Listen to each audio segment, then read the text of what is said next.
အားလုံးပဲမင်္ဂလာပါဘုဂ္ဂလ audio book channel လေးကနေပြန်လည်ကြိုဆိုလိုက်ပါတယ်ယခုဖတ်ပြအဖြစ်မှာကတော့စာရေးဆရာတာတီရေးသားတဲ့ငရဲကူမတစေထောင်ဆိုတဲ့ပရာလောကဇလံကောင်းလေးတစ်ပုဒ်ပဲဖြစ်ပါတယ်အားလုံးပဲနားတော်တာဆင်ပေးကြပါအောင်ခင်ဗျာဘယ်သူကယုံမှာတော့ဗျာကျုပ်ပြောလဲခင်ဗျာမယုံဘူးခင်ဗျာပြောလဲကျုပ်ယုံမှာမဟုတ်ဘူးဒါပေမဲ့ဒါကတကယ်ဗျတကယ်ကိုရှိနေတာမှန်တိုင်းပြောရရင်ကျုပ်လည်းဒီအကြောင်းကိုဘယ်တော့မှသိကြတာမဟုတ်ဘူးဗျကျုပ်ကလည်းကျုပ်ရဲ့ဆရာသမားတွေကဒီအကြောင်းကိုဘယ်တော့မှပြောကြတာမဟုတ်ဘူးလေဗျာဟုတ်တော့လေဟုတ်တယ်ဗျဒါတည်းဆိုတဲ့ကျုပ်ကဆရာမမဟုတ်တာဆက်ဆက်စုပ်စုပ်လှုပ်ရှင်လို့ကဆရာတွေနောက်ဆောက်လိုက်နေတဲ့ကောင်းဗျဒီရောလဲကျုပ်ကိုဆရာစင်စစ်လက်ဆင့်ကမ်းပြီးပညာပေးသလိုတော့ဘယ်သူမှပြည့်ကြမှာမဟုတ်ဘူးလေဗျာအဲ့ဒီကိုရောက်သွားခဲ့တဲ့အကြောင်းရဲ့အစကဒီလိုဗျဓာတ်ပွေကုန်းကတိန့်စော်တဲ့အိမ်မှာဘုံနှကတိုက်တယ်လို့ဘာလို့ဖြစ်တာစတာပေါ့ဗျာဓာတ်ပွေကုန်းကကျုပ်တငယ်ချင်းတိန့်တော်ဆိုတာကျုပ်ပြောခဲ့ဘူးပါတယ်ကျုပ်နဲ့ဒီကောင်နဲ့ကမြေကြောင်းတတုံးကလူတက်ကြတာလေဗျာစောင်းရင်းကြီးဗျနတော်လားဗျာတို့လားကျုပ်မမှတ်မိတော့တာရွာထဲကကြောက်ခဲတို့တမဏိတို့ရလုံးပြူတို့အုပ်စုတွေနဲ့ကျုပ်ကဝိုင်းထဲမှာမိလုံးနေတာဗျနှမ်းရိုးတွေမရှိလို့ပေါ့ဗျာရင်ရွေးချမ်းလေးတော့ကျုပ်ကြုံခဲ့ဘူးလားလေးတွေဒီကောင်တွေကိုပြောပြလိုက်ပေါ့ဒီကောင်တွေကလည်းကျုပ်ကိုနိုင်ချွတ်တွေမိကြတာပေါ့ဗျာဟဲ့ကောင်တာတေရေငါပါကွာတိန့်စော်ပါတိန့်စော်ရဲ့အတန်ကြီးကဝိုင်းဝါကနေပေါ်လာတာဗျကျုပ်တို့ရွာတွေမှာကမြတ်တို့မျိုးတွေမှာလို့ဓာမိတိုင်းရှိရမှမဟုတ်တာမောင်လို့ပေါ့ဗျာဟင်းတိန့်စော်ပါလားဒီကောင်ညာကြီးမို့ချုပ်ဘာဖြစ်လာတာလို့ကျုပ်ကတယောက်ခတ်တိုးပြောလိုက်ပြီးလန့်ခေါ်လိုက်တယ်ဟာတိန့်စော်ကြီးလားလာလေကွာဝင်ခဲ့ကဟာလက်ထားတဲ့ဝိုင်းတကားကိုတွန်းပြီးတိန့်စော်ဝင်လာတယ်ဝိုင်းတဲ့ဝင်နေဆိုရင်ဒီကောင်ကျုပ်စီကိုတန်းချောက်လာတာဗျလာသိန်းစောဒီထင်းလုံးပေါ်မှာပဲထိုင်ကွာငါတော့အေးတာနဲ့ကလေးတွေခေါ်ပြီးမိလုံနေတာကွာသိန်းစောကကျုပ်ထိုင်တဲ့ထင်းလုံးကြီးမှာပဲကျုပ်ဖိတ်ကပ်ပြီးထိုင်လိုက်တယ်ဒီတော့မှကျုပ်ကဒီကောင်ကိုတိတိကျကျကြည့်လိုက်မိတာဗျဒီကောင်တကိုယ်လုံးရွှေတွေကိုရွှဲနေတာဗျဒီလောက်အေးတဲ့ချိန်ကြီးမှာဒီကောင်ရွှေတွေရွှဲနေတော့သိန်းစောတရကျန်းပြေးလာတဲ့ပုံပဲဗျသိန်းစောမင်းပြေးလာတာလားဘာရေးကြီးလို့လုံးကွာကျုပ်ကမ်းပေးလိုက်တဲ့ရင်နှွေးချမ်းပကံကိုနှုတ်ခမ်းမှတီးပြီးသူ့နဲ့တောက်ချလိုက်တယ်ပြီးတော့ငါတို့ကထက်တောက်တယ်ဒီတော့မှဒီကောင်မော့ပြေကပြီးကျုပ်ကိုပြောတာဗျာတန်ဒီငါတို့အိမ်မှာထူးထူးဆန်းဆန်းနေထဖြစ်နေလို့ငါကြောက်ပြီးမင်းစီကိုတန်းပြေးလာတာကွာဟေးဘာလို့ဖြစ်လို့တော့ကွာသိမ့်တွေရငါတို့အိမ်ကြီးကိုမင်းတီးသားပဲတန်ဒီကျွန်းအိမ်ကြီးတွေနဲ့အပဆောက်ထားတာပဲဟာခေါင်းကားလေးနှလုံးနဲ့ပဲဟာအေးလေဟုတ်တာပဲဓာတ်ပွေကုန်းမှာမင်းတို့အိမ်ကြီးအိမ်ကောင်စင်းရင်ဝင်လာပဲလေအေးအခုအဲ့ဒီအိမ်ကြီးကတတူးကြီးနဲ့ရိမ့်ထုတ်ပြီးလှုပ်နေလို့ကွာဟေးအိမ်ကြီးကလှုပ်နေတယ်ဟုတ်လားသိန်းစောအေးဟုတ်တယ်ငါတို့အိမ်ကအရှိလဲလေကွာအဲ့ဒါတောင်းနဲ့မြောက်ကိုရိမ့်ထုတ်နေတာကွာအာဘလို့ဖြစ်တာတော့ကွာဒီဟုတာဒီအိမ်ကြီးဝိုင်းကြီးကနေတဲ့ဘိုးဒီလာတို့ဤစိန်တို့ကိုလည်းခေါ်ပြတော့လဲဘိုးဒီလာတို့ကမဟုတ်ပါဘူးကွာဒီမှာလှုပ်လို့တော့လို့ပြောတယ်ကွာဒါပေမဲ့အားတို့အိမ်သားတွေကတော့အင်ကြီးလှုပ်နေတာကိုလူတိုင်းသိတယ်ကွာဟေးဘယ်လိုဖြစ်တာတော့ကွာအဘနဲ့မိကလည်းဒါတေကိုစစ်စစ်တော့ကိုကြီးပြောနေတာကွာအေးပါသိန်းဆိုရငါလိုက်ခဲ့မှာပေါ့ကိုကြီးဒါတေကျုံးနဲ့သမီးလည်းလိုက်ခဲ့မယ်ဟာကြောက်ခဲနဲ့သမီးကလည်းမကြောက်မလန့်ကွာဒီကလေးတွေနဲ့သိန်းစောကကြောက်ခဲတို့ကိုဟန့်တာဗျကြောက်ခဲတို့နှစ်ယောက်ကလည်းဗန်းပွေကုန်းတရားလုံးနဲ့လူကင်တွေပဲဗျကိုကြီးသိန်းစောကျုပ်တို့ကကိုကြီးတာတီနဲ့လိုက်နေကြဗျအေးဟုတ်လားတာတီဒီကောင်လေးပြောတာအေးဟုတ်တယ်ကွာသိန်းစောရကြောက်ခဲနဲ့သမီးကတော်တော့အဖို့ရသားကွာအာဒါဆိုရင်လည်းလိုက်ခဲ့ကြပေါ့ကွာကိုကြီးသိန်းစောကတိမှမသိတာကျုပ်အိမ်မော်တက်ပြီးအဘနဲ့မေဖို့အကျိုးဆောင်ပြောစီလွယ်ယူပြီးလိုက်ခဲ့ရတာပေါ့ဗျာဝိုင်းတဲ့ကမိတွေညှင်းပြီးနေပြူတို့ကိုတော့အိမ်မြန်ခိုင်းလိုက်ရတာပေါ့သိန်းစောတို့ဝိုင်းဝါကိုရောက်တော့အားလုံးညီလို့ဗျပွေတောင်မဟောင်းသိန်းစောတဝိုင်းလုံးညီလို့ပါလားဟာငင်းဆိုအပါရောမေရောငါအမတွေရောဘိုးဒီလာတို့ဝိုင်းနဲ့ပြေးကြပြီလေကွာပွေဒီပါပြေးတာကွာတတ်တဲ့ရကျုပ်ကဝိုင်းနဲ့ဝင်ပြီးအိမ်ကြီးပေါ်ကိုတက်ခဲ့တယ်သိန်းစောကမိမှုထားတဲ့လာတာမိုင်းကိုမိခတ်ခတ်ပြီးမိပြန်ထွန်းလိုက်တယ်အိမ်ကြီးထဲမှာလင်းတော်တာပေါ့ဗျာ ရွှေဟာလှုပ်ပြီဟေးတာဒီအေးလားလှုပ်ပြီဟုတ်တယ်ဗျို့သိန်းစောပြောတဲ့အတိုင်းအင်ကြီးကတောင်မြောက်ရိမ့်ထိုးပြီးလှုပ်တာဗျကြောက်ခဲနဲ့တမ်းလေးတောင်လမ်းပြီးထိုင်းချလိုက်တယ်ကျုပ်လည်းစရတိုင်းထားတဲ့ဆေးလွယ်ရီထဲကမြက်ကွင်းဆေးကိုထုတ်ယူပြီးသိန်း30ကြောက်ပြမှာတွေးလိုက်တယ်မြက်ကွင်းဆေးကွင်းပြရနဲ့ကျုပ်ကပြတင်းပေါက်ကနေအပြင်ကိုကြည့်တယ်ဘာမှမတွေ့ဘူးဗျအင်းရဲ့တောင်ဘက်မြောက်ဘက်အနောက်ဘက်ရှေ့ဘက်စော်အောင်ကြည့်တယ်ဘာမှမတွေ့ရဘူးကျုပ်လည်းအတွင်းနဲ့ကျဲသွားတယ်အင်ကြီးကတော့လှုပ်လာပြန်ပြီဖြူကျုပ်လည်းအိမ်ဘောကဆင်းပြီးဝိုင်းထဲမှာဆောက်ကြည့်နေတယ်ဘာမှမတွေ့ဘူးဗျအိမ်ကိုတပတ်ပတ်ကြည့်တယ်ကျုံနောက်ကသိန်းစောနဲ့ကြောက်ခဲတို့နှစ်ယောက်ကထက်ချက်မကွာပါလာတာပေါ့ဗျာအင်ကြီးကလှုပ်နေတာပဲဗျကျုပ်လည်းအကြံအိုက်နေပြီးကျုပ်ဝိုင်းဘဝကိုခြောက်လာတယ်ကျုပ်တစ်ပင်ကြီးတွေကိုမော့ကြည့်ပြီးစဉ်းစားတယ်အဲ့ဒီမှာတစ်ပင်ကြီးတွေပင်ကတော်တော်ကိုမြင့်လာဗျကျုပ်စိတ်ထဲမှာဝိုင်းကြီးတစ်ခုလုံးကိုအပေါ်စီးကချစ်ရှင်စိတ်ဖြစ်လာတယ်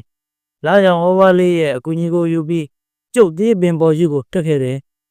ကိုကြီးတာဒီတတိထောင်းတော့ညပကြီးမမြင်မစက်နဲ့အေးအာသတိထားတဲ့ကြောက်ခဲကျုပ်ကတေကိုင်းတွေတကိုင်းမီတကိုင်းတက်လာခဲ့တယ်မြင်ဆုံးကိုင်းကြီးပေါ်မှာတေးသေးချာချာထိုင်ချလိုက်ပြီးဝိုင်းကြီးတစ်ခုလုံးကိုပေါ်စီးကနဲ့ငုံကြည့်လိုက်တယ်ပြီးတော့သိန်းကျော်တို့အင်ကြီးရဲ့ခေါင်းမုတ်ပေါ်ကိုကြည့်လိုက်မိတယ်ဟာကျုပ်ပါဇက်ကအတန်းတောင်ထွက်သွားသလားမသိတော့ဘူးဗျာခေါင်းမုတ်ပေါ်မှာကားရကြီးခွထိုင်နေတဲ့ကောင်းကြီးဗျနဲတဲ့ကောင်းကြီးမဟုတ်ပါဘူးဗျာခေါင်းကြီးကစိတ်ဝင်ပုတ်လောက်ရှိတယ်ဗျို့ကိုလုံးကြီးကရာဝင်ပုတ်လောက်ရှိတယ်ကျုပ်ပြောတဲ့ပုတ်ဆိုတာစကားသေးတဲ့ပုတ်ကိုပြောတာလေဗျာအောင်မလေးဗျာခြေလောက်ကြီးတွေကတက်ပင်ပင်စည်းချလောက်ကြီးဗျအမွေးမြင်တော့မရှိဘူးစင်ကြီးတွေရဲ့အရေးလိုမျိုးမဲတွန်းကြီးဗျာမြောက်ဘက်ကိုလှမ်းကြည့်နေတာဗျမျက်လုံးကြီးတွေများဟင်းတော့ပကံလုံးတွေလောက်ရှိတော့ဗျို့ညီရဲ့ပြီးအပြင်ကိုပြုတ်ထွက်နေတာဗျဒါဘာကြီးလုံးဆိုတော့ကျုပ်တွေးနေတာတစေကြီးလားတပည့်ကြီးလားနရွက်ကတော့အသိကြီးမဟုတ်ဘူးကျုပ်တို့ခမရတို့အိမ်မှာခက်တဲ့စလူရက်တောင်ကြီးလောက်ပဲရှိတာဗျလက်ဆက်သက်တော့ဒီလိုကိုခေါင်းမို့ပေါ်မှာကားရကြီးခွထိုင်နေတဲ့အကောင်ကြီးကကိုလုံးကြီးကိုရှေ့တိုးနောက်ငင်နဲ့လှုပ်နေတာဗျဒါကြောင့်သိန်းတော်တို့အင်းကြီးကတောင်နဲ့မြောက်ကိုရိမ့်ထောနေတာကိုဟောရိမ့်တော့ပြန်ပြီအင်ကြီးလည်းရိမ့်သွားရောဗျို့ဟောလောက်ပြန်ပြီကိုလုံးကြီးကိုရှေ့တိုးနောက်ငင်နဲ့ရိမ့်ထိုးပြန်ပြီဗျို့သူရိမ့်ထိုးတိုင်းအင်ကြီးကရိမ့်တော့တာပေါ့ဗျာကျုပ်ကဒီပင်ပေါ်ကနေတေးသေးချာချာခိုင်းပြီးပြန်ဆင်းလာတယ်ကိုကြီးတာဒီဘာပြေတော့ဗျကြောက်ခဲကကျုံနာကိုကတ်လာပြီးဒေတန်ခုံးနဲ့မိတာဗျလိန်စော်လဲကျုံနာကိုကတ်လာတယ်တာဒီမြင်ကြလားအေးငါမြင်ခဲ့တယ်သိန်းစော်နဲတဲ့ကောင်ကြီးမဟုတ်ဘူးကွာမင်းတို့အိမ်ခေါင်မှုပေါ်မှာကားကြီးခွာထိုင်နေတာကွာအဲ့ဒီကောင်ကြီးကခြေတိုးနှောင်းငင်ထထပြီးရင်ထိုးတာဟေးဒါကြောင့်မင်းတို့အင်ကြီးကရင်ထိုးနေတာဟေးဒါဆိုရင်ဘလို့လုံးတာဒီသိန်းစော်ငါကဆရာမမဟုတ်တာငါဘာလို့တက်မှာလို့ဒါပေမဲ့မင်းမပူပါနဲ့ကွာငါမဖဲဝါကိုလက်ကန်ညမှာတေးသေးချာချာပင်ပြီးဖိပေးပါမယ်အေးမတကယ်ညမှာမိမဟုတ်လားတာဒီဒါဆိုရင်ဒီကောင်ကြီးကငါတို့အိမ်ပေါ်မှာဒီတိုင်းရှိနေမှာပေါ့ကောက်လားမတော်ရွာထဲဝင်ပြီးဒုက္ခပေးမှဖြင့်ကွာတကယ်ချင်းတာဒီမင်းမဖဲဝါကိုပညာပဲပေးမှာလားကွာဘာတွေလဲပြောတာတရားငါချစ်ချင်းစီစဉ်ပေးပါမယ်ဒါဆိုရင်မင်းလက်ကနိုင်ယူချီစမ်းသိတော့ခုမှ7 နာရီပဲချီသေးတာကွာတာတရားအေးဒါဆိုရင်တော့မိပါသေးတယ်ကြည့်တကောင်ချစ်စမ်းတပွဲထမင်းချစ်ကွာဖြစ်မလားအိုးတိတ်ဖြစ်တာပေါ့ကွာလာတာတေးဘိုးဒီလာတို့ဝိုင်းကိုသွားမယ်ကျုပ်တို့ဘိုးဒီလာနဲ့ရေးစိန်တို့အိမ်ကိုရောက်တော့တိန်းစော်ကအကျိုးကြောင်းအလုံးပြောပြတယ်ဒါဆိုရင်အချိန်မဆိုင်နဲ့လေကွာတိန်းစော်ဝိုင်းနောက်ဘက်ကိုသွားပြီးကြည့်တကောင်ဖမ်းပြီးလှုပ်လိုက်လေအတန်မြည်စင်နဲ့နော်ဟဲ့စညိုနင်းကစမ်းတခွဲ့ကြပြကြချစ်စမ်းသမီးမက်တင်နဲ့မေရင်ကမိကြပြမိမွေးတဲ့လူကမွေးရုပ်တိတစုံကိုထောင်းတဲ့လူကထောင်းမိဖို့ကိုနှစ်ကိုဖက်ပြီးမွေးစမ်းထမင်းချစ်တော့ဟင်းပါတပြိုင်တည်းချစ်ရမယ်ညံလိုက်တဲ့ဘိုးဒီလာဗျာခဏရီလောက်ကြာတော့ကျုပ်ကိုထမင်းတောင်ပြင်ပေးပြီးဗျဗန်ပွဲကုန်းတင်းချိုင်ကိုသွားဖို့ကျုပ်ပြင်ရတော့တာပေါ့ဗျာတိန်းစော်ကိုစောင့်နေတာဗျဤကောင်နတ်ကတော့သွားခေါ်တဲ့တိုက်ဆိုင်လိုက်တာဗျာမီလောင်ကုန်းကဒေါ်ထုံးကဒီညဗန်ပွဲကုန်းမှာအိတ်တယ်ဆိုပဲမနေ့ပြန်မှာရွာတောင်ပိုင်းကအိတ်တယ်နာနတ်တင်သေးဖို့ရဲ့ဗျဟောလာပြီတိန်းစော်လာပြီဘူးဟာတ တိန်တော်နောက်မှာဒေါ်ထုံးနဲ့ပါလာတော့ကိုနေရာကြပြီဗျာဗန်ပွေကုန်းတင်းကိုင်းတဲ့ကိုရောက်တော့ခက်ကျဲကျဲဘလူလုံးကိုရှာရတယ်ပြီးတော့အဲ့ဒီကူကြီးပေါ်မှာငပြောပဲခင်းပြီးနဘက်ဝါတဲ့ဇွဲကိုပြင်လိုက်တယ်ရေတခွက်လက်ပလားနဲ့ရှာပေးထားတယ်ကူပေါ်မှာဖျောက်နိုင်တိုင်းထွန်းပြီးကျုပ်ကမဖက်ဝါကိုပင်းလိုက်တယ်အကြီးဒေါ်စိန်ညိုချစ်ပေးလိုက်တဲ့จิตဟင်းနှံကမှုကြိုင်ပြီးထွက်လာတော့ပြိုကျုပ်မဖက်ဝါကိုစိတ်ညစ်ပြီးတေးသေးချာချာပင့်တယ်အရှိနေထွက်အနောက်နေဝင်တောင်တကားငါကွန့်မြောက်တုံအတွင်းရောက်ရရဲ့ရှိရရက်ကနေရဲမကြာလှငါကြွခဲ့ပါ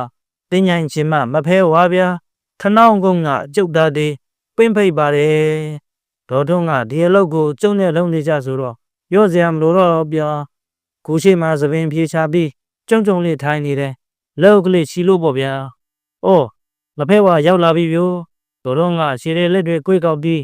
တဟိဟိနဲ့အော်နေတယ်ဟောမတ်တက်ထားရပြီဗျိုအော်ခုံမီဒေါ်ထုံးခုံမီဗျိုဒေါ်ထုံးလွှားကနေခုံလိုက်တာဖိရွက်ကလေးရင်သွားသလိုပဲဗျာအော်မဖဲဝါစားပြီဗျိုစားပြီထမင်းရောဟင်းရောကိုအားရပါရကိုစားတာဗျိုထမင်းစားရင်လည်းကျုပ်ကိုမောကြည့်တယ်ကျုပ်ကြည့်တာပေါ့မဖဲဝါကျုပ်ကိုမေးပြီလေဗျာကျုပ်မဖဲဝါကိုပြောပြလိုက်တယ်မဖဲဝါတမ်းပွေကုန်းကအင်ကြီးတဲ့ရဲ့ခေါင်းမို့ပေါ်မှာအကောင်ကြီးတစ်ကောင်ရောက်နေတယ်ဗျတစေကြီးလားတပည့်ကြီးလားတော့ကျုံမသိဘူးဗျာစင်ကြီးတစ်ကောင်ရဲ့အရေခွန်လိုမဲကြီးဗျဟင်ဟိုလာတာဒီဟာဒီကောင်ကြီးတစေထောင်ကထွက်ပြေးလာတာပါဒီကောင်ကအင်းဝခေတဲ့ကအကောင်ကြီးအိတ်စိုးလုံးလို့ထောင်ချရတာဗျာတစေတွေကိုထောင်ချလို့ရလားဗျာတစေထောင်ဆိုတာဘယ်မှာရှိတော့မဖြစ်ပါရှိတယ်ငရဲကူထဲမှာတစေထောင်ရှိတယ်မြင်ကြည့်ရင်ငါပူပေးမယ်ဗျာမကြောက်ပါနဲ့ငါခွေးကြီးနှစ်ကျော်ကိုမြင်စီးပြီးလိုက်သွားနှစ်ကျော်နင်းကိုလိုက်ပို့လိုက်မယ်နင်ခုပြန်တော့အင်းဝတစေကြီးကိုငါပြန်ခိုင်းလိုက်မယ်ဒီကောင်ကြီးကိုလှော်ထားလိုက်ရင်ဘုံပွေကုန်းသားတွေဦးရည်သေးတွေနှုတ်ဆက်ခံရလိမ့်မယ်ဟာမဖဲဝါကဒေါ်ထုံးကိုစီးပြီးပြောတာဆိုတော့တိန်းစော်တို့ကြောက်ခဲ့လို့လဲကြားတာပေါ့ဗျာထမင်းရောဟင်းရောစားလို့ကုန်တော့မဖဲဝါထသားရောဗျာကျုံနဲ့သိန်းစော်လဲခွေခောက်ပြီးလက်ကျသွားတဲ့ဒေါ်ထုံးကိုပြေးပွေပြီးတရိယာအောင်လှုပ်ကြရတာပေါ့ကျုပ်တို့ဗန်းပွေကုန်းကိုပြန်ရောက်တော့ကျုပ်ကသိန်းစော်တို့ဝိုင်းတဲ့ကထေးပင်ပေါ်ကြီးပေါ်ပြန်တက်ပြီးအိမ်ခေါင်မို့ပေါ်ကိုကြည့်လိုက်တယ်ဟာဘိုးကောင်ကြီးကချိနေတော့မယ်ဗျစောစောကလိုပဲမြောက်ဘက်ကိုမျောကြည့်နေတာဗျမဖဲဝါပြောသလိုဆိုရင်တော့သူနေခဲ့တဲ့အင်းဝမြို့တော်ကြီးကိုပဲရန်စောတန်းတာနေတာလားတော့မသိဘူးပေါ့ဗျာဟောလောက်ပြန်ပြီဗျိုစင်ကြီးတကောင်တည်းကြီးတဲ့သူ့ကိုယ်လုံးကြီးကိုရှေတော့နောက်ငင်လောက်ပြန်ပြီဗျိုသိန်းစော်တို့အင်ကြီးလဲတောင်းနဲ့မြောက်ကိုရိမ့်ထိုးပြန်ပြီပေါ့ဗျာဟာဘာသာတွေတော့ဟာကျုပ်တန်ကြားတဲ့ဘက်ကိုမော့ကြည့်လိုက်တယ်မဲမဲကောင်ကြီးသုံးကောင်ပြိုကောင်းကင်မှာပြန်လာတာတောင်မန်းကြီးနှစ်ဘက်ဖြန့်ထားတာဟာကွက်တစ်ကွက်လောက်ရှိမလားဗျာသုံးကောင်ဗျဟောလာရောင်တောင်ကွယ်သွားပြီဗျိုဒီကောင်ကြီးတွေရဲ့တောင်မန်းကြီးတွေကလာရောင်ကိုကွယ်သွားလိုက်တာဗန်ပွေကုန်းတရားလုံးကိုမှောင်ကျသွားတာဗျိုဟာအိမ်ခေါင်မှုဘောကကောင်ကြီးရင်သွားပြီဗျိုချစ်ချင်းလိုမတ်တက်ထားရလိုက်တာဗျာမဆက်ကြီးကလည်းတဟိဟိနဲ့အော်နေတယ်ဗျဒါပေမဲ့နောက်ကျသွားပြီဗျိုကောင်းငင်ကပြန်လာတဲ့အကောင်ကြီးသုံးကောင်တွေကတကောင်ကလက်ထဲကဝင်းကနေလက်ကနေဖြစ်သွားတဲ့အရာတစ်ခုနဲ့လှမ်းပစ်လိုက်တယ်သိန်းစောတို့အင်ကြီးရဲ့ခေါင်မို့ပေါ်မှာမတ်တက်ရက်နေတဲ့စင်တေကြီးမဲ့အင်းဝတစေကြီးကိုကျိုးတုပ်ပြီးသားဖြစ်နေပြီဗျိုတစေကြီးလှုပ်ကိုမလှုပ်နိုင်တော့ဘူးဗျာဒီတော့မှနောက်ကထိုးဆင်းလာတဲ့အတောင်ငွေမဲကြီးတွေနဲ့လေးကြီးနှစ်ကောင်ကအင်းဝတစေကြီးရဲ့လက်မောင်းတွေကိုတပည့်စီမှပြီးကောင်းငင်ကိုပြန်တက်သွားလေဗျာစင်ကြီးတော်တဲ့ကြီးရဲ့တစေကြီးကိုဆွဲခေါ်သွားလိုက်တာများခေါင်းတစ်လုံးကိုဆွဲသွားသလိုအိုးပပလေးပါသွားတာဗျိုလက်ပဲပါပြောသလိုဆိုရင်တော့ရဲကူကြီးရဲ့မှာရှိတဲ့တစေထောင်ကတစေစိုးကြီးတွေကိုထိမ့်နဲ့တစေထိန်းကြီးတွေလိုက်လာပြီးပြန်ခေါ်သွားတာဖြစ်မယ်ဗျကျုံမြင်လိုက်ရတဲ့အဖြစ်ပြက်တွေကိုတင်းပင်အောင်ရောက်တော့တိန်းစော်တို့ကြောက်ခဲတို့ကိုပြန်ပြောပြလိုက်တယ်ဒီကောင်လေးဆိုတာအံ့ဩလုံးလို့ဗဇက်ဟောင်းလောင်းကိုဖြစ်နေတာဗျကျုပ်ပြောရမို့သူတို့ယုံကြတာတခြားသူပြောတာဆိုလို့ကတော့နည်းနည်းမှကိုယုံကြမှာမဟုတ်ဘူးဗျတိန်းစော်ကသူ့ဘာနဲ့မေရောသူ့မရရောသွားခေါ်ပြီးအိမ်ပေါ်ပြန်ပို့လိုက်တယ်ကျုပ်ကလည်းတိန်းစော်တို့မိသားစုကိုအားလုံးရှင်းသွားပြီဆိုတာကိုတင်းတင်းချာချာပြပြလိုက်ပါတယ်အော်အော်တကောင်ချစ်တောင်သူမီးဗျကျုပ်တို့ကိုတိန်းစော်ကလိုက်ဖို့မဲ့ပြောသေးတာဗျ မလိုက်နဲ့သိမ့်စောငါနဲ့ကြောက်ခဲတို့နှစ်ယောက်နဲ့ပြန်မင်းမင်းနေခဲ့တော့နောက်ရကြရင်သာပူကြီးပင်ပြီးစွန့်ကပ်ရေးတွေပါရင်နားလိုက်ကွာကျုပ်အိမ်ပြန်ရောက်တော့သကောင်ကျော်ပေါ့ဗျာအိမ်မှာငိန်တိုင်လိုက်တော့မှာပဲရှမ်းမှန်သိတော့တာဗျို့ငကားစေးပေါ်လေးကလေးနှစ်ပါးသုံးပါးဖွာလိုက်ပြီးကျုပ်လည်းအိပ်ရဝင်ခဲ့တယ်လေတွေတိုက်လိုက်တာဗျာတပင်ကြီးတွေဆိုတာရင်းထုံးနေတာဗျို့ကျုပ်ကတပင်လုံးဝါထိုင်နေအောင်ပွင့်နေ12ရာသီပင်ကြီးအောင်မှာရနေတာဗျတာတေနင်တစေတောင်ကိုသွားကြည့်မလို့ဆိုအတန်ကြတော့မှကျုပ်ကနောက်ကိုလှည့်ကြည့်မိတာဗျ12ရာသီပင်ကြီးရဲ့ဟိုတစ်ဖက်ကနေထွက်လာတာကျုပ်မကြတွေ့နေတဲ့ကျုပ်ရွယ်လောက်ရှိတဲ့ကောင်းမလေးဗျပါလျာချထားတဲ့သပင်မှာ12ရာသီပန်းအဝါပွင့်လေးတစ်ပွင့်ပန်ထားတယ်ကျုပ်ကြောင့်မှဆိုလို့လက်ထဲဝါအမြဲတမ်းဖန်ဆင်းပြတဲ့ပုံစံလေးဗျာကျုပ်ကဘာမှမပြောရသေးဘူးဗျငဲ့ကြည့်နေတာဒါတည်းနင်တော့မယ်မို့လားငါနှစ်ကျော်ကိုခေါ်လိုက်မယ်ဘာမှမကြောက်နဲ့ကိုရောက်ရင်သာနှစ်ကျော်ကိုဘောကမစင်းနဲ့နှစ်ကျော်နှစ်ရွက်နှစ်ဘက်ကိုကင်ထားတစေထောင်ဆိုတော့တော်တော်ဝေးလာငါဖက်ပါအဲ့ဒီနေရာကိုငါတို့မပြောရဘူးနှစ်ကျော်ကိုစီးသွားရင်တော့ခဏလေးနဲ့ရောက်မှာပါကဲငါနှစ်ကျော်ကိုခေါ်လိုက်မယ်ဟောမဖဲဝါရဲ့ခွေးနှစ်ကျော်ကြီးရောက်လာပြီဗျို့ဦးတန်းခြေကြီးဆုံးလာနဲ့မဖဲဝါဘေးမှာဝါကနေပေါ်လာတာဗျနှစ်ကျော်ဒါတိကိုငရဲကိုလိုက်ပို့လိုက်ဒါတေကတစေထောင်ကိုကြည့်ချင်လို့တဲ့နင်လိုက်ပို့လိုက်အချိန်စိတ်ရင်ပြန်ခေါ်တဲ့ကြားလားကဲဒါတိနှစ်ကျော်ကြောပေါ်တက်လိုက်ကျုံးလဲဘာမှမပြေတော့ပါဘူးမဖဲဝါရဲ့ဖွေးနေကြီးကြောပေါ်ကိုတက်စီလိုက်တယ်မဖဲဝါကလက်ခုပ်တစ်ချက်တီးလိုက်တယ်ဟာခွေးနေကြီးကမြင်းကြီးတစ်ကောင်လောက်ဖြစ်သွားရောဗျကျုပ်လဲကြောက်နဲ့လက်ကျော်ကြီးရဲ့နေရွက်နှစ်ဖက်ကိုကင်ထားလိုက်တယ်ခွေးနေကြီးကတစ်ချက်မှန်ပေးလိုက်ပြီးလွှားကနဲ့ခုံထွက်လိုက်တယ်ပြေးပြီဗျို့ပြေးပြီလက်ကျော်ကြီးပြေးပြီမြေကြီးပေါ်မှာပြေးနေတာလားလေထဲမှာပြေးတယ်လားဆိုတာကိုကျုပ်ဒေချာမပြီးတော့ဘူးဗျကျုပ်ကောင်းကသပင်းတွေဆိုတာနောက်ဘက်ကိုလွင့်ထွင်နေတာဗျလားထဲမှာလေတိုးတဲ့တန်ကြီးပဲကြားနေရတယ်မျက်စိပွင့်သားပေမဲ့ဘာကွမှတဲကွက်မြင်ရတာမဟုတ်ဘူးဗျရေခနဲ့တွေးလိုက်ရတာရှိုးတွေမြောင်းတွေတောင်ကပါရင်လေးတောနဲ့ကြီးကိုဖျက်ပြီးလက်ကျော်ကြီးပြေးနေတာဗျဟောလက်ကျော်ပြေးကနေအချိန်ကျော်လိုက်ပြီးတောင်မြင်ကြီးနှလုံးသားကလမ်းကလေးတစ်ခုမှာလက်ကျော်ပြေးနေတာဗျဖြည်းဖြည်းမှန်ပဲပြေးတော့တယ်ဟာရှိမှလမ်းဆုံးနေပြီဗျတောင်ကြီးတစ်လုံးကကန့်လိုက်ကြီးခံပြီးပိတ်ထားတယ်လက်ကျော်ကတော့ပြေးတော့မယ်ဗျတောင်ချေရောက်တော့လမ်းကနှစ်ခွာဗျဘဲဘက်ကလမ်းကိုလက်ကျော်ကွေ့ချလိုက်တယ်ကျုပ်လဲလက်ကျော်ရဲ့နေရွက်နှစ်ဘက်ကိုလက်ဖဲဝါပြောတဲ့အတိုင်းမိမိရဆုပ်ထားတယ်ဟာရှေ့မှာကိုပေါကြီးတပူဗျလက်ကျော်ကအဲ့ဒီကိုပေါကြီးတဲ့ကိုပြေးဝင်နေအိုးမှောင်ပိတ်နေပါရောလားကျုပ်ဖြင့်ဘာဆိုဘာမှမမြင်ရတော့ဘူးဗျို့ဒီအမောင်ကြီးကရိုးမှောင်မဟုတ်ဘူးဗျအမောင်တက်ပို့ပြီးမှောင်တဲ့မိုက်မှောင်ကြီးဗျဒါပေမဲ့လက်ကျော်ကတော့အမောင်ထဲမှာတိတိကျကျမြင်ရတဲ့ပုံစံပဲဗျတန်းသွားတာဗျို့အချက်မှတ်ကိုမြင်ရပြီလင်းမီပိုးရှိမှမီးအောင်တဲ့မြင်ရပြီဗျို့မောင်တဲ့ကနေရုတ်တရက်လင်းအောင်မြင်လိုက်ရတော့ကျုံမျက်စိတွေကျဉ်းသွားတာဗျို့မျက်စိတွေကိုခဏမိတ်ထားရသေးတယ်လမ်းကအဆုံးသွားပြီးရှေ့မှာလမ်းမရှိတော့ဘူးလက်ကျော်လဲတုံနဲ့ရဲသွားတယ်လက်ဆက်သက်တော့ကျုံမြင်ရတဲ့အလင်းအောင်တွေကအောက်ကနေတက်လာတဲ့အယောင်ပဲဗျလက်ကျော်ရလိုက်တဲ့နေရာကတောင်ကဘာကြီးဗျဂူကြီးရဲ့မာမကဘာကြီးဖြစ်နေတာအောက်ကိုငုံကြည့်လိုက်တော့ဂူအကြီးကြီးဗျကျောင်းနေရာနေမှာမိတန်ကြီးတွေထွန်းထားတယ်မိတန်တွေကကြောင်မိတန်ကြီးတွေဗျဘလို့ဖြစ်လို့မိတောင်နေတာတော့ကျုံမသိဘူးတစ်တိုင်းနှစ်တိုင်းသုံးတိုင်းလေးတိုင်းငါးတိုင်းဟာမိတိုင်းတွေကိုကျုပ်လိုက်ရေးကြည့်တာရာကြော်တယ်ဗျဘူနီယံမှာလိုင်ပေါက်ပဲရှိတယ်တန်တကားတွေတက်လို့ဗျစင်နှကောင်စားတော့ဂိုလုံးရှိတဲ့အကောင်ကြီးတွေကလက်ထဲမှာစွန့်ပြနေပါတဲ့တင်းမုတ်ကြီးတွေကိုကန်ထားတယ်ရှေ့ကနေရံမှာတတ်ထားတဲ့တန်တကားကြီးကိုဆွဲပွင့်ပြီးလိုင်ကောင်းကြီးရဲ့ကိုတင်းပုတ်ကိုင်းတဲ့အကောင်ကြီးတစ်ကောင်ဝင်သွားတယ်ကျုပ်နေရာကကြည့်ရင်အဲ့ဒီလိုင်ကောင်းကြီးကိုမြင်နေရတယ်လိုင်ပေါက်ကတကယ်တော့လမ်းတစ်ခုပဲဗျအဲ့ဒီကြောက်သားလမ်းရဲ့ဘေးတစ်ဖက်တစ်ချက်ကနေရာမှာ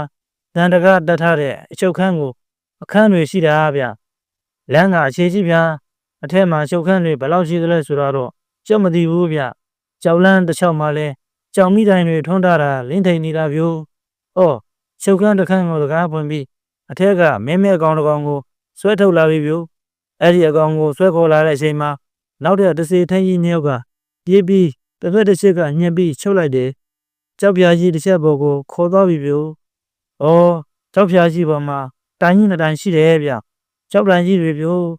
ခန်းထဲကထုတ်လာတဲ့ကောင်ကြီးကိုကြောက်တိုင်နှစ်တိုင်ချမ်းမှာတန်ကြိုးကြီးတွေနဲ့ခြေထားလိုက်ပြီဗျို့လက်နှစ်ဖက်ရောခြေထောက်နှစ်ဖက်ရောလေးဖက်လေးပေါင်ဒုက္ခတော့ဗျို့ဒါဦးအကောင်ကြီးပဲဒါသိကျော်တို့အင်ကောင်မှုပေါ်မှာထိုင်ပြီးကိုလုံးကြီးကိုခြေတိုးနောက်ငင်လုပ်နေတဲ့ကောင်ကြီးပဲကိုဒီအကောင်ကြီးကိုအပြစ်ပေးတော့မှာဟာစောစောကဆွဲခေါ်သွားပြီးတန်ကျုံးနဲ့ရှိတဲ့ကောင်ကြီးနှစ်ကောင်ကရှေ့ဘက်ကိုတစ်ကောင်အနောက်ဘက်ကိုတစ်ကောင်ထွက်သွားတယ်ဟာဘာကြီးတွေတွန်းလာတာပေါ့မက်တက်ကြောက်ပြားကြီးတွေဗျကြောက်ပြားကြီးတွေမှာတန်ရှင်ကြီးတွေတက်လို့ဗျအောက်ကကြောက်ပြားကြီးတွေပေါ်မှာတန်ရှင်တက်ထားတဲ့မက်တက်ကြောက်ပြားကြီးကမြုပ်ထားတာထင်တယ်ကြောက်ပြားကြီးအတိုင်းတွန်းလာတာဗျရှုံနှောင်ထားတဲ့တဆေကြီးရဲ့ရှေ့ကတယောက်နောက်ကတယောက်တွန်းလာတာဗျအနာရောက်လေအချိန်သားညံလာပြီပဲဗျဟာရည်ပြီးဂျိုင်မြူပြိုးနေတာဗျထောင်ထဲကထွက်ပြေးလာတဲ့အင်းဝတဆေကြီးရဲ့ရင်ဘတ်နဲ့နောက်ကျောကိုတပြိုင်နက်တည်းတန်ချုံကြီးတွေဖောက်ဝင်သွားတာဗျကျောနဲ့ရင်ကိုတပြိုင်နက်တည်းဖောက်ဝင်သွားတာဗျတဆေကြီးရဲ့အော်ဒန်ကအေယာမကူကြီးထဲမှာဟင်းထွက်သွားတာဗျကြောက်ပြားကြီးတွေကိုနောက်ပြန်ဆွဲသွားကြပြန်ပြီခြေကိုဗျိုင်ကြီးပြေးပြီးတွန်းလာကြပြန်ပြီကောကျောနဲ့ရင်ကိုဗျိုင်တို့ညက်ပြီ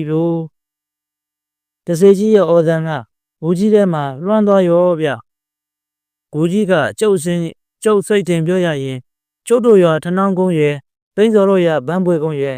မိလောင်ကုန်းရဲ့3ရွာပေါင်းထားတာလောက်ကျဲမဲ့ထင်တယ်ဗျကြောက်နေရန်ကြီးတွေမှာလိုင်းမောက်တွေအများကြီးဗျအဲ့ဒီလိုင်းမောက်တိုင်းမှာကြောက်လန်းကြီးတွေရှိတယ်အဲ့ဒီကြောက်လန်းကြီးတွေရဲ့တစ်ဖက်တစ်ချက်မှာဇန္နကတထားတဲ့အချုပ်ခန်းတွေရှိတယ်ဗျဒီကူကြီးထဲမှာအဲ့ဒီလိုကြောက်လန်းပေါင်းဘယ်လောက်ရှိပြီးအချုပ်ခန်းပေါင်းဘယ်လောက်ရှိတယ်ဆိုတာကျုပ်မမှတ်နိုင်ဘူးဗျဒီကူကြီးကိုမဖက်ဝါကတော့ငရဲကူလို့ပြောတယ်တဆေထောင်ကြနေတဲ့အကောင်ပေါင်းဘယ်လောက်ရှိပြီးတော့အဲ့ဒီတဆေတွေကိုဖမ်းဆီးချုပ်နှောင်ပြီးအကြေးပေးရတဲ့တဆေထောင်ရဲ့ဘဂဝတအာနာသာတရေကြီးတွေကဘယ်လောက်ရှိတယ်ဆိုတာကျုပ်ဘလို့မှမှတ်တတ်မှာမဟုတ်ဘူးဗျဟော်ဇန်ကြီးသားလို့ကျုပ်လှမ်းကြည့်လိုက်တယ်ဟာနရွယ်ကြီးကြီးနဲ့အမွှေးချေတွေတကိုယ်လုံးဖုံးနေတဲ့တပည့်ကြီးတစ်ကောင်ကိုဇောက်ထိုးဆွဲထားပြီးစုခဲ့တင်းပုတ်တွေနဲ့မဲကောင်ကြီး3ကောင်ကမနာရန်ရိုက်နေတာဗျို့ဒီတပည့်ကြီးကဘာအပြစ်ကျွလွန်တာတော့ဆိုတော့မသိဘူးပေါ့ဗျာကျုပ်ကချစ်ကိုပဲကြည့်နေတာကိုကျုပ်ရဲ့ဘေးဘက်တွင်မှလဲပစေတွေကိုပြစ်ဒဏ်မျိုးပေးနေတာဗျဒီအကောင်ကြီးတော့ရှည်ရလက်တွေကျိုးနဲ့တုပ်ပြီးဝမ်းလျာမောက်ပြီးတန်ကျိုးနဲ့ဆွဲထားတာဗျို့တန်ကျိုးကကြောက်စသည်ကြီးမှရှိတ်လို့ဗျတန်ကျိုးကိုစသည်နဲ့ဆွဲတင်ပြီးကိုအမိုးမှာသွားပြီးကတ်တော့မှစသည်ကျိုးကိုလုံးဝလွတ်ချလိုက်တာဗျကျုပ်တို့ခံထားရတဲ့တဆေကရှည်လို့ကိုပြုတ်ကျလာတာဗျို့အောက်မှာကကြောက်ပြားချက်ကြီးဗျအဲ့ဒီကြောက်ပြားချက်ကြီးမှာကကြောက်သားအချွန်တွေကစူးချင်တွေလိုထောင်နေတာဗျအချွန်ပေါင်းရာနဲ့ရှိနေတာအဲ့ဒီကြောက်သွန်းကျူးတွေကိုမှောက်ရကြီးပြုတ်ကြတာဗျဆိုတဲ့အော်ဒန်ကြီးကဂူကြီးထဲမှာလွှမ်းသွားတာပေါ့ဗျာကျုပ်တို့ရွာ3ရွာလောက်ရှိတဲ့ဂူကြီးထဲမှာကြောင်မိတိုင်ကြီးတွေထွန်းထားလိုက်တာထိန်နေတာဗျအဲ့ဒီမိရအောက်မှာပုံစံတစ်မျိုးစီပြပြခံနေရတဲ့ပစေကြီးတွေရဲ့အော်ဒန်တွေကသွေးပြစ်မတတ်ပါပဲဒီနေရကူကြီးထဲမှာတစေကောင်ကြီးတွေကိုဘယ်သူကဖန်တီးသွားခဲ့တာတော့ဆိုတာကျုပ်ဖြင့်တွေးလို့ကိုမရပါဘူးဗျာနေရကူကြီးထဲမှာထောင်ချပြီးပြည်ရန်တွေမျိုးပိခံနေရတဲ့တစေကြီးတွေဘယ်လောက်ရှိပြီးတစေထောင်ရဲ့ထောင်တန်းအာနာပကွတ်သားတစေတရေကြီးတွေဘယ်လောက်ရှိတယ်ဆိုတာလဲကျုပ်တွေးလို့မရပါဘူးဗျာကျုပ်မျက်စိနဲ့မမြင်ရတဲ့ဒီတိရဲ့တခြားနေတော်များတွေမှာရောဒီလိုပိခံနေရတဲ့တစေတွေဘယ်လောက်များရှိနေတယ်ဆိုတာကျုပ်ဘလို့မှမသိနိုင်ဘူးဗျာကျုပ်ဓာတွေကိုမကြည့်ကျင်တော့ဘူးဗျာဒါပေမဲ့နှစ်ကျော်ကြီးကတောက်တောက်ကြီးရနေတော့ဗျအချိန်မစေသေးလို့ရှိမှာပေါ့ဗျာကျုပ်ကနှစ်ကျော်ရဲ့နေရွက်တွေကိုနည်းနည်းဆွဲလုပ်ပြီးပြန်ဖို့သတိပေးတယ်ဒီကောင်ကြီးကနည်းနည်းမှကိုမလုပ်ဘူးဗျကျုပ်လည်းဘာမှမတတ်နိုင်တော့ဘူးဗျဒါပေမဲ့ခဏကြာတော့ဒီကောင်လှုပ်လာတယ်နောက်ဘက်ကိုစက္ကနဲ့လှက်လိုက်ပြီးကျုပ်တို့ဝင်လာခဲ့တဲ့မိုက်မောင်ကြီးတွေကိုဝင်သားရောဗျကျုပ်လည်းဘာဆိုဘာမှမမြင်ရတော့ဘူးမိုက်မောင်ကြီးကိုတော်တော်ကြာအောင်ဖြတ်ပြီးတော့မှကျုပ်တို့ဝင်ခဲ့တဲ့ဂူပေါက်ကြီးကိုရောက်လာတယ်အပြင်မှာလာရောင်ဖြော့ဖြော့လေးကတင်းနေတယ်ဗျဒီတော့မှပဲကျုပ်လည်းအသက်ကိုဝဝချူလိုက်မိတာပေါ့ဗျာကျုပ်မျက်စိမိတ်ပြီး လက်ရှင်နေတော့ရှိသေးတယ်ဗျငှက်အော်တန်ကြီးတွေကြားလိုက်လို့ကျောက်မျက်စိဖွင့်ကြည့်လိုက်တော့ဟာလူငှက်ကြီးတွေဗျအတောင်မမဲကြီးတွေကိုဖြန်ပြီးပြန်နေတာနှက်ကောင်းတော်မျိုးစောစောကကျုပ်တို့ဝင်းမှာဘာမှမတွေ့ပေမဲ့အထွက်မှာတဲ့တဲ့ကြီးတွန်းနေတာပြိုလက်ကြောကြီးမန်ပီနေပြီပြိုကျုပ်လဲတကူလုံးကြည်သီးတွေထားပြီးဘာလို့ရမှမသိတော့တာနဲ့လက်ကြောရဲ့နေရွက်တွေကိုပဲတင်းတင်းဆုပ်ထောက်လိုက်ရတာပေါ့လက်ကြောကခေါင်းကြီးမော်ပြီးအရှက်ဦးလိုက်တယ်ဗျဟောပြေးပြီပြိုပြေးပြီလက်ကြောကြီးပြေးပြီလောကနေနေအောင်ပြေးတာဗျရေပေါ်မှာပြေးတာလားလေထဲမှာပြေးတာလားဆိုတာကျုပ်မသိတော့ဘူးဗျာလိုက်လာပြီကိုတစ်စိနှစ်ကြီးတွေလိုက်လာပြီအတောင်မဲမဲကြီးတွေကိုတပြင်းပြန်ခပ်ပြီးတော့ကိုလိုက်လာတာပြိုကျုပ်တော့ဒီတစ်ခါသွားပြီလို့ပြောလိုက်မိတာပြိုဘယ်ရှင်များနောက်ကနေကုတ်လန်းဆွဲလိုက်မလဲလို့ပြောရင်းနဲ့လက်ကြော်ကြီးရဲ့နေရွက်တွေကိုတင်းနေအောင်ဆွဲထားရတာပေါ့ဗျာဟာလိုက်တော့မယ်တစ်စိနှစ်ကြီးနှစ်ကောင်တော်တော်ကိုနီးလာပြီပြိုလက်ကြော်ကြီးကပြေးရင်းနဲ့တင်းချိုင်းကိုကြီးတကူတဲ့ကိုဖြတ်ပြေးလာတယ်ဗျကျုပ်ကဂူချိုဂူချမှာပါလာတာပေါ့ဗျာကျုပ်ကြောက်နဲ့နောက်ကိုလှည့်ကြည့်တယ်ဟာမရှိတော့ဘူးပြိုတစ်စိနှစ်ကြီးတွေတကယ်ပြီဗျတင်းချိုင်းကလက်ကြော်တော့ပိုင်နဲ့ကိုဗျဒါကြောင့်စစ်မလိုက်တော့တာဟောပြန်သွားပြီပြန်သွားကြပြီလူငယ်ကြီးတွေပြန်သွားကြပြီပြိုလက်ကြော်ကအချိန်ကိုမြင်ပြီးပြေးတယ်ကျုပ်လည်းပြုံးမကြအောင်မနေ့ကိုခိုင်းထားရတာဗျတနေရာရောက်တော့လက်ကြော်ကြီးကကျုပ်ကိုသူ့ကိုယ်ပေါ်ကနေဆက်ခနဲ့ခါချလိုက်တယ်ကျုပ်ပြုတ်ကျသွားရောပြိုအသေးထဲမှာအိတ်ကနေဖြစ်သွားပြီးကျုပ်လန့်အောင်မိရဲ့ကျုပ်ခြေထောက်ကိုတယောက်ယောက်ကဆောင်းဆွဲလိုက်တယ်ဟဲ့ဒါဒီဘာဖြစ်တာတော့အမေဗျအမေတန်ကျုပ်မျိုးလုံးဖွင့်ကြည့်လိုက်တော့အမေကကျုပ်အရာရှင်ရင်မှာထိုင်လို့ဗျအမေကျုပ်ဘယ်ဘောကိုကြာသွားတာတော့ဟဲ့ဒါဒီငင်းကဘယ်ဘောကိုကြာမှာတော့နင်းအိမ်ရာမှာနင်းအိမ်နေတာလေလက်အောင်လို့ငါလောနှိုးတာတုံတုံတုံတုံဘုံเจ้าကအုံမုံခတ်တဲ့ကိုကြားလိုက်ရတယ်အာယုံတောင်တက်နေပါဘောလားဗျာဇလန်းလေးကတော့ဤတွင်ပြီးဆုံးပါပြီအားလုံးပဲအကျမ်းမှာချမ်းသာကြပါစေ